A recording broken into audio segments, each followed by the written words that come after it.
Junko FURUTA was born on January 18, 1971, in Misato, Saitama, Japan. She came from a family consisting of her mother, father, an older brother, and a younger sister. While attending high school in Saitama, she worked part-time at a plastic molding factory after school. After graduating, she was all set to start working at an electronics store. Junko FURUTA was quite popular and well-liked by her classmates. She was a very successful student and almost never missed school. She was smart, beautiful, and attractive, which made some people jealous. She didn't drink or smoke, and she absolutely never used any stimulants. This made her look like a total wimp in the eyes of the gang-aspiring delinquents around the school. Hiroshi Miyano was one of those delinquent kids in the group, and he had taken a liking to Junko and wanted to get closer to her. Hiroshi had told Junko that he liked her, but Junko had rejected his request to be her boyfriend. Hiroshi was a bully who tormented his classmates and was widely disliked. He was a gang member and had ties to the Yakuza, a gang known for being extremely dangerous. Since the students at school knew just how dangerous he was, they didn't want to have a falling out with Hiroshi. For this reason, Hiroshi wasn't used to being rejected. He couldn't accept Junko's rejection. He perceived being rejected as a personal insult. Hiroshi became obsessed with Junko and began plotting his revenge against her. On November 28, 1988, Junko FURUTA had just finished her part-time job, as she often did, and was riding her bicycle home. Everything was going as usual. However, while Junko was riding her bike, a stranger suddenly attacked her, causing her to fall off her bike. Before Junko could even figure out what was happening, Hiroshi arrived at the scene and chased after the person who had attacked her and caused her to fall. To an outside observer, it looked as though Hiroshi was coming to Junko's aid. However, the truth was entirely different. The person who had attacked Junko and caused her to fall was actually Hiroshi's friend, Minato. Hiroshi's plan had gone off without a hitch, and it looked as if he had saved Junko. After the incident, Junko and Hiroshi continued walking together down the street. Junko, who was thinking of leaving Hiroshi's side to go home, had no idea what was about to happen, because Hiroshi's plans had only just begun. Hiroshi forcibly took Junko to a warehouse that he and his gang members used, and there he attacked her. Hiroshi threatened to kill Junko if she resisted him or made a sound. Junko was paralyzed with fear and unable to react in any way. After attacking Junko in the warehouse, Hiroshi this time forced her to go to a hotel they frequently used with the gang members and had notified his friends who were also gang members. Hiroshi continued to assault Junko in the hotel room. The situation was getting increasingly ugly. 3 of Hiroshi's friends, who were also gang members, came to the hotel room and took turns assaulting Junko. While the gang members were searching Junko's purse and belongings, they found a piece of paper inside her purse with her home address written on it, and Hiroshi threatened to send members of the Yakuza gang to her home if she put up a fight. After carrying out this horrific assault, Hiroshi and his friends decided not to let Junko go. Junko could have told the police what had happened if she were released, which could have gotten them into trouble. Hiroshi and his 3 friends took Junko with them as they left the hotel room and went to Minato's house in Ayase. Just as Junko was wondering when she would be freed, the house she was taken to would become the center of unimaginable events. 2 days had passed since Junko's disappearance, and her family had gone to the police to file a missing person report. Hiroshi and his friends had continued their assaults on Junko without pause at the house where they'd taken her. However, they too had realized that Junko's family would be searching for her, and they had begun devising a new plan. Hiroshi and his friends had demanded that Junko call her family to say she was fine and that she was with a friend. Too frightened to resist the attacks, Junko did everything she was told without objection. When she called her mother, Junko said she was with a friend and would be staying with him for a while, that there was no need to worry about her, and that they shouldn't go to the police. Junko had sacrificed herself out of fear that her family would be harmed. Junko was being held against her will at Minato's house by Hiroshi and his friends. Although at first they told her to act like the girlfriend of one of the men who had kidnapped her and forcibly taken her to the house, this situation had not gone unnoticed by Minato's family. However, Hiroshi's connections to the Yakuza gang had also caused Minato's family to fear for their safety. Minato's family was aware of what Junko was going through, but they were too afraid to do anything. They also believed that if word of the incident got out, their family would be ostracized by the community.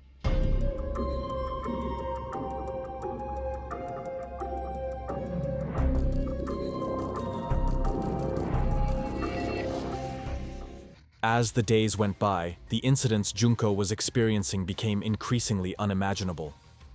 Hiroshi and his 3 friends not only assaulted Junko themselves, but also brought other friends over to her house, setting the stage for them to assault her just as they had. The boys who came to the house assaulted Junko, while the girls who came watched the assaults and found it entertaining.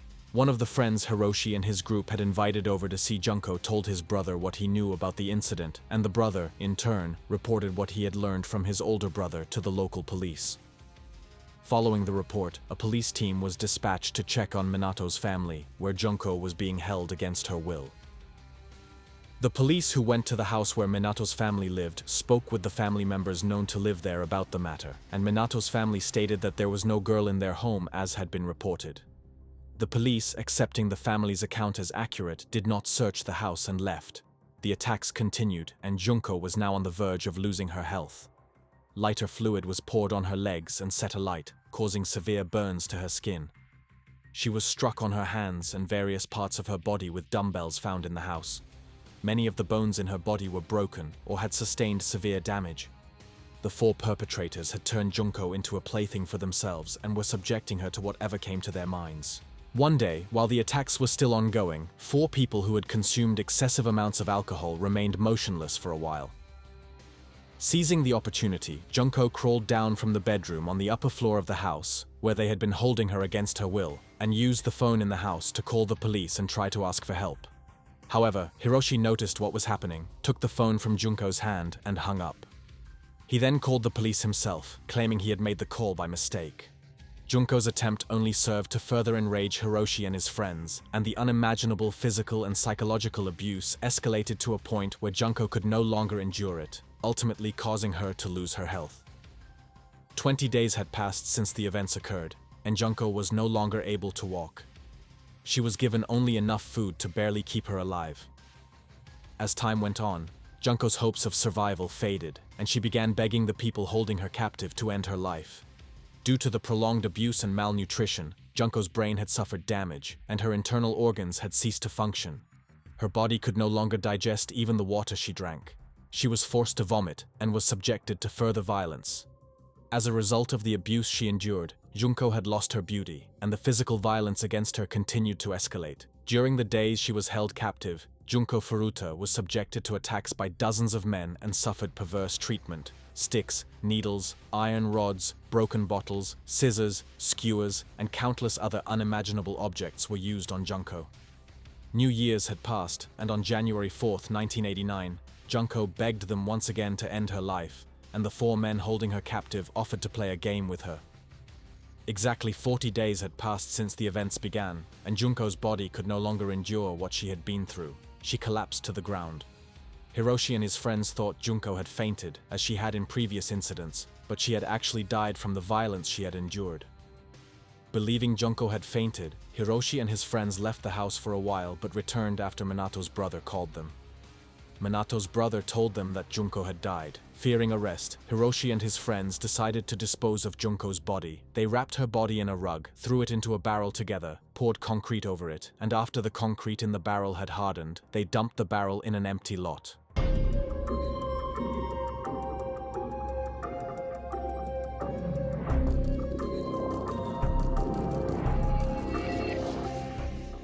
Junko had been forcibly abducted, subjected to various forms of abuse for 44 days, and had lost her life.